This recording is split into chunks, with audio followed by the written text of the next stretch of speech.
50 বছরের নীরবতা ভেঙে মুখ খুললেন মেজর শরীফুল হক ডালিম। বাংলাদেশের ইতিহাসের এক বিতর্কিত অধ্যায়ের মুখোমুখি মেজর শরীফুল হক ডালিম।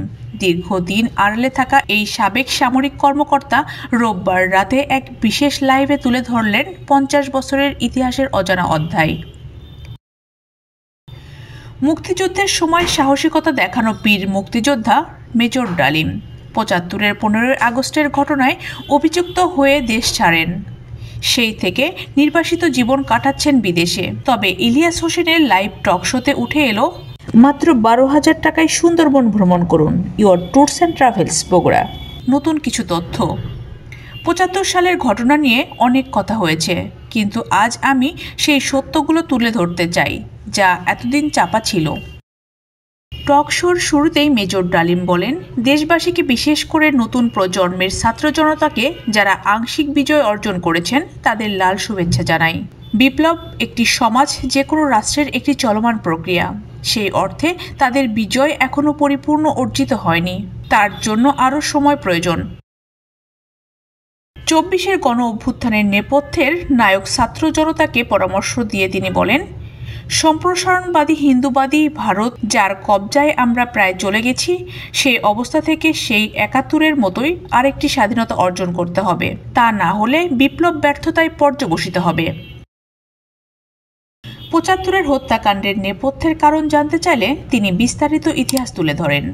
মেজর ডালিম বলেন, খুবই স্পর্শকাতর প্রশ্ন। নিজের বাদ্য নিজেই বাজানো যায় না। প্রথম কথায় 15 আগস্ট কোনো বিচ্ছিন্ন ঘটনা নয়। এটার সূত্রপাত হয় মুক্তিযুদ্ধ চলাকালীন অবস্থায়। আমরা বুঝতে পেরেছিলাম বাংলাদেশের যুদ্ধটা কাদের ইন্টারেস্ট হচ্ছে। এটি কি আমাদের ইন্টারেস্টের জন্য হচ্ছে যে আমরা মুক্তিযুদ্ধ করে দেশ স্বাধীন করব, নাকি অন্য কোনো উদ্দেশ্যে কাজ করব?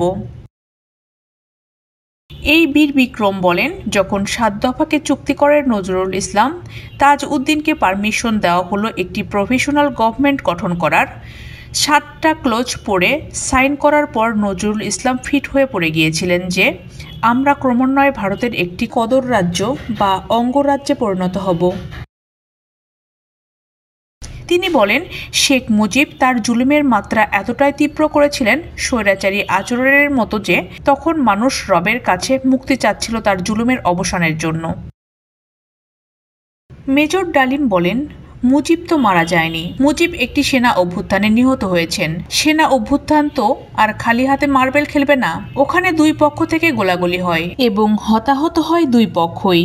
যেমন মুজিবের পক্ষে কিছু লোক মারা গেল, সেভাবে সেনা অভ্যুত্থানকারী বিপ্লবীদের পক্ষ থেকেও কিছু লোক প্রাণ হারায়। এটাই বাস্তব। কিন্তু বিপ্লবীরা বিজয়ী হয়ে গেল, তারা ক্ষমতা নিজের হাতে নিয়ে নিল। তিনি বলেন, মুজিবের মৃত্যুর খবর জানার পর আর বাকশালের পতনের খবর জানার পর শহর বন্দর গ্রামের লাখ লাখ মানুষ আনন্দ মিছিল বের করল। যে সমস্ত রাজনৈতিক নেতা বা দলগুলো আন্ডারগ্রাউন্ড ছিল তারাও জনসমর্থন নিয়ে রাস্তায় চলে আসে। এভাবে জনস্বীকৃতি পেয়েছিল 15 আগস্টের বৈপ্লবিক সামরিক অভ্যুত্থান।